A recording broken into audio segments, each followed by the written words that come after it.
It's great to be coming to you virtually from the Cheltenham Science Festival in 2020, and I'm really proud to be a part of the programme in what is an extraordinary year for all of us.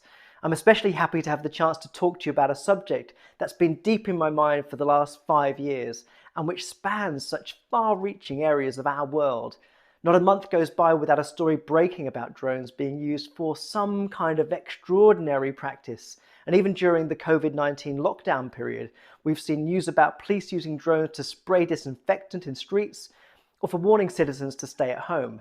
And there's a lot to talk about in each of these applications, such as whether we think drones should be used for policing at all.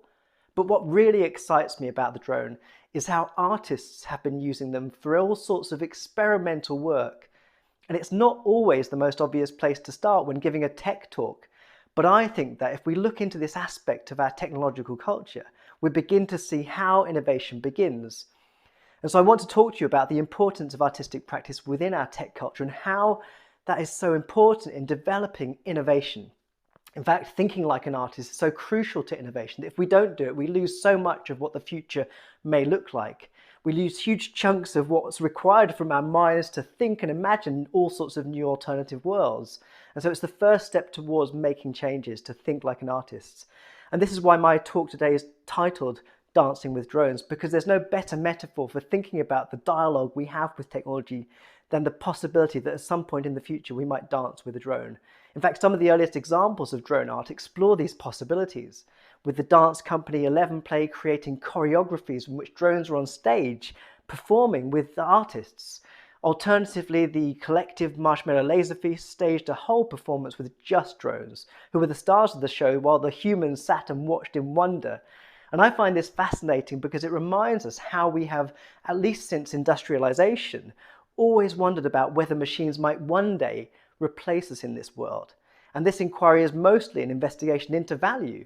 What do we value about ourselves? It gets us thinking about our role in the grand scheme of things, our place in the universe, whether we're special, whether in fact we even matter. And which all these questions raise philosophical discussions that have been around for centuries and are among the most prevailing questions that define the journey of our species over time. Drones help us think about these matters because they give us a glimpse into a very different world order. And if we can answer them, perhaps we'll get somewhere closer to arriving at some greater insight into what matters in our world, more generally. And yes, perhaps even make change for the better. And so already the image of the drone flying up onto the stage in 11 Play's performance, far above the human, provokes us to think about our place in the world and wonder whether the importance and arrogance we have brought into our social lives and the hubris that surrounds our exploitation of the natural resources will eventually be shown for the folly that it is. And these are important questions because our world is moving closer towards a range of global catastrophic risks. And we look to technology to solve problems when in fact they may exacerbate those problems and lead to the creation of other problems too.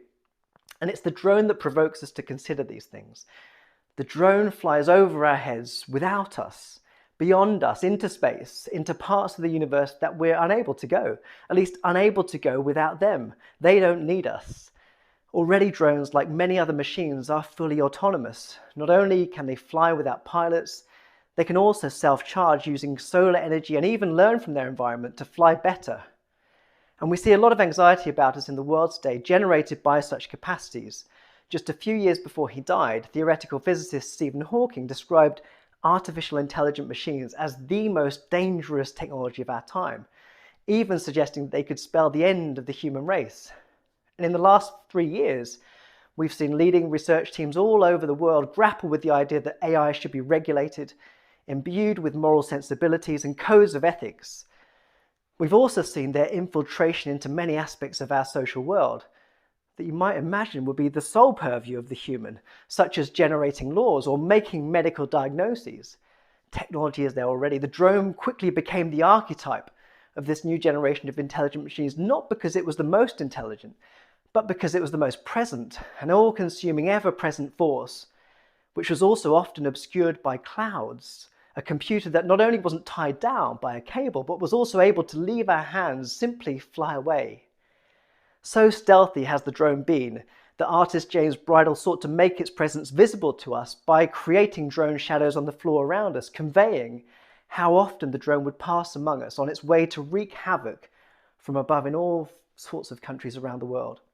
We've seen glimmers of this anxiety in the past, such as when IBM's Deep Blue beat Garry Kasparov in chess, after which he expressed the feeling that there was a human behind the machine, a ghost in the machine. Such ideas take us back to the times of Alan Turing and his famous test that will reveal the point at which computers have become as intelligent as humans, itself a defining part of our journey and our accompaniment with them. Just as the drone entered war zones, it also entered civilian airspace as a consumer toy. Apple stores sold them, and despite the fact that much of the innovation culture around these toys was also the same community of companies who were developing them for warfare, the drone became our first robot friend, our eye in the sky, giving us a perspective on the world that we hadn't had before. Not because we hadn't experienced aerial photography before, we had, but you and I hadn't personally. We hadn't made it ourselves. The drone democratized this ability, making it available for all to use. We could all be pilots now, fly aircraft and film the world from our unique, special perspective. And this centrality of our perspective and the belief that it's special came at a time when we were becoming obsessed with documenting our lives through mobile phones. The drone was our flying iPhone, arriving at a time when a phone was becoming simply a camera. Even today, the biggest consumer innovations are those drones that have the best image stabilization and camera capabilities. We want to keep making documentaries of our lives in ever greater definition, to see more of it in case we miss something important. And this alignment of our mobile sharing culture, along with the rise of intelligent machines, is what explains the drone's success. And so here we are, a decade on from the beginnings of the drone, where filmmakers, soldiers, drug dealers, and even graffiti artists all imply the drone to transcend the limits imposed upon us by our evolutionary boundaries. We can't fly like a bird. We can't travel faster than a cheetah, but the drone can do both of these and many more things that take us beyond human. One of the other amazing features of the early digital drone development culture was how it aligned with the DIY and maker movement. So as technologies became locked increasingly into proprietary platforms, drones were opening up as platforms for experimentation and self-design. People were programming them to do all sorts of extraordinary things, such as create 3D sculptures in the sky. Back in 2018, at the iconic opening ceremony of the Olympic Games in Korea, the opening ceremony had drones flying up in the sky for everyone to see to create the Olympic rings, this iconic symbol of hope and transcendence. And so we have a situation where the drone represents these technological achievements that humans have made over decades and centuries. And since then, drone shows have been taking place all over the world, even replicating aerial displays of fireworks, perhaps signaling their imminent demise. New technology replaces old. In these ways, the drone was a beautiful example of a new medium for artists to play with, an experimental space of three-dimensional sculptures married with some of the most enticing principles of generative art, somewhat unpredictable, where the machine may also decide what happens in the eventual creation. This unpredictability is incredibly enticing for an artist. Now, you've probably still never flown a drone, and if you live in the UK or the USA, this has become even harder to experience in the last couple of years as new regulations have sought to minimize the potential catastrophic harm that may follow from people failing to fly their drones responsibly. You know, it's pretty clear that something needs to change when someone can fly their drone onto the White House lawn in the USA, or when an entire airport can be grounded because of drones flying too close to airports. These were not minor incidents, and the anxiety around weaponized drones in civilian airspace has been at the forefront of the concerns for anti-terrorist units within government for some time, though no such incidents have occurred. In any case, more countries are now imposing strict restrictions on drone operations in civilian airspace, and in the UK you need to take a test online to show you have competence to fly. You also need to register your drone if it exceeds a certain weight. So it's not just as simple as buying a drone from Amazon and flying it wherever you please anymore, although many people still do this despite the fact that they may be breaking the law. As well, we're much more aware of the impact of drone flight on our natural world than we were 10 years ago. One of the consequences of people wanting to fly their drones to document natural beauty is that when they do so, they're flying in areas where other things fly, particularly birds. And so organisations like Natural England now designate certain areas as no-fly zones to protect the natural world. Nevertheless, drones have been a force for good in many aspects of our social world, and environmental scientists have been using them to monitor species for quite some time now. One of my favourite is Snotbot. It's a drone that was created to capture DNA from whales to monitor their health. So the drone would fly out over the ocean and hover over the whale until it blew water through its blowhole, and then capture the snot in a petri dish that was located on the drone. Scientists have been using drones to monitor flooding, survey primates in the Amazon, assess what happens in volcanoes, and even underwater drones are now monitoring life in our oceans and rivers. It's hard to think of a recent technology that's been so widely deployed across so many aspects of our world. And this is what's so fascinating about drones. People have been experimenting with drone racing in the last few years, creating an extraordinary new sport with completely novel parameters for spectators to experience what happens in the playing field through goggles, creating personalized broadcast experiences. It's like watching Formula One on steroids, and you can even play computer games on your computers that help you train for such experiences. I think one of the reasons behind the drone's success is its capacity to occupy the space that we assigned to cutting-edge technology as an emblem for humanity's greatest achievements, alongside what is essentially quite mundane everyday activity. People flying their drones has become as commonplace to see as people walking down the street or cycling or driving a car, and it's still technology that is absolutely groundbreaking. Even the idea of Amazon or Google delivering things to us by drone seems less extraordinary than it once did, because everything that becomes part of our consumer society enters into the arena of the normal, the mundane, and the banal.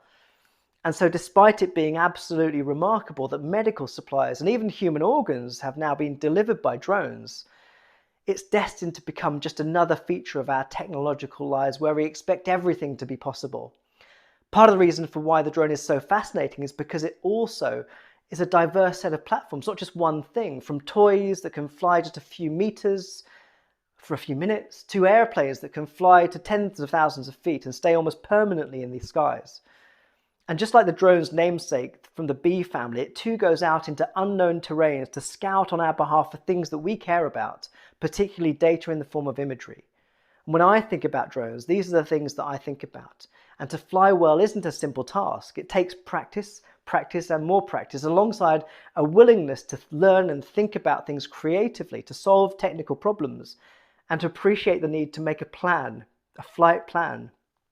Many of these features are also what may be seen as an antidote to our culture of instant gratification. In a world where you can make extraordinarily complex movies using mobile apps that are automating the entire process, drones still demand more from us. They still need us to read the instructions, to take time to slow down and to discover. And this is why I think it's such a wonderful idea to buy a child a drone for their birthday. In fact, buy anyone a drone for their birthday. One of the most amazing things that's happening with drones at the moment is, as we start to talk about locking down, the UK government's also concerned about making sure that kids can still play with drones to develop the skills that we see as being amazing to learn through this platform, whether it's creative, technical or social. Drones allow you to foster these skills that have applications outside of that platform in all sorts of ways. And one of the things that's been clear over the last decade is that many pioneering drone developers have realized so many engineering feats that have been mind-blowingly amazing. Drones that can follow you, or drones that are controlled with just gestures, making strides into our innovation culture that have applications well beyond the drone. And yet it's this aspect of dancing with drones that still fascinates me the most. It makes me wonder what there is about our human condition that we seek to maintain in a world where machines can do practically anything. It causes me to think harder about those qualities of our species that are valuable, and this may lead us to completely reevaluate how we organize our social world. And you really can start anywhere. You don't need to have the latest, most expensive drone to get to grips with this brave new world of autonomous vehicles. You just need patience, curiosity, and the desire to fly. So if you can find the chance sometime to give yourself the exhilarating experience of flying a drone, experience what it is to be a pilot or like a hang glider, because it really can give you a completely different outlook on the world.